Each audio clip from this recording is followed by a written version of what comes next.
Можливо. А вы, Вадим, отслеживаете, или это не ваша вообще история, это СБУ история про то вот информационный вплыв в областях, там, я не знаю, вот эти странички в інтернеті і так далі? Ну, якщо взяти на територію України, да, це вже більше компетенція Служби безпеки України. Але якщо ми говоримо про інформаційні заходи, які проводяться за кордоном або впливають на нашу державу з-за кордону, то ми теж відслідковуємо.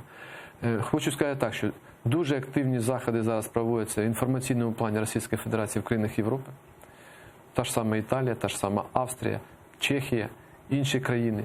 Дуже активно використовуються так звані представництва ДНР, ЛНР в країнах Європи. І при тому ми бачимо це відкриття. Спочатку вони намагалися відкрити це як офіційні представництва, але потім, коли вже почалися судові рішення і судове заслуховування цих питань, наприклад, у Франції, да, вони пішли по іншому шляху. Тобто це не урядова організація, культурний заклад або навіть взагалі, ну, такий неформальний заклад, але через такі от представництва якраз і здійснюються інформаційні впливи не тільки на громадян цих країн, а взагалі на європейське суспільство. При тому дуже активно використовуються і політики, і неурядові організації тих країн, які, ну, наприклад, дуже часто вони відвідують окуповані території. Скажите, вот по вашим данным, они это за деньги делают? Это такая история про продажную любовь к России, да? В більшості випадків це все на фінансовій основі. Тому що без фінансових ресурсів побудувати таку потужну інформаційну систему зараз, яка є в Російській Федерації на європейському континенті, дуже складно. Це і проросійські засоби масової інформації, і російські видання, і російські засоби інформації. Це і багато проросійських журналістів, які активно використовуються саме Москвою при проведении информационных акций и кампаний.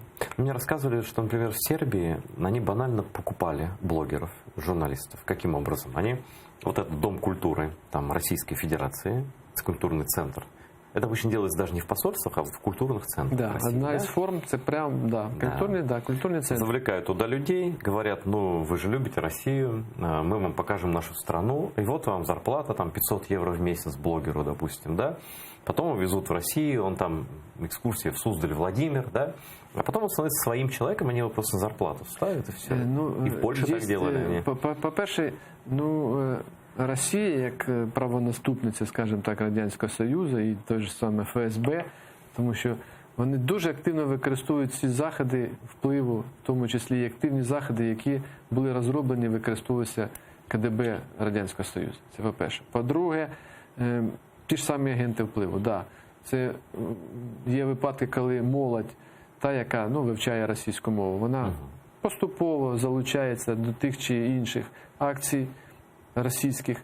От. І такі люди просто стають агентами впливу. При цьому навіть не усвідомлюючи ті питання, які вони розкривають в своїх роботах. Починаючи дуже просто там, з дипломних робіт, коли навчаються в університеті, і потім закінчуючи вже роботою безпосередньо в інформаційних кампаніях Російської Федерації. А вот кто управляет всеми этими культурными якобы заведениями? У них есть единый центр? Кто это? Разведка? Так, это ну, ФСБ? як правило, да.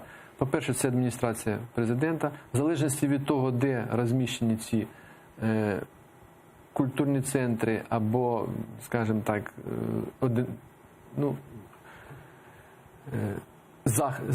заклади цього інформаційного впливу, це можуть бути різні спецслужби. Якщо говорити про, зокрема, про схід України, дуже активно працюють інформаційно-психологічні підрозділи Південного військового округу.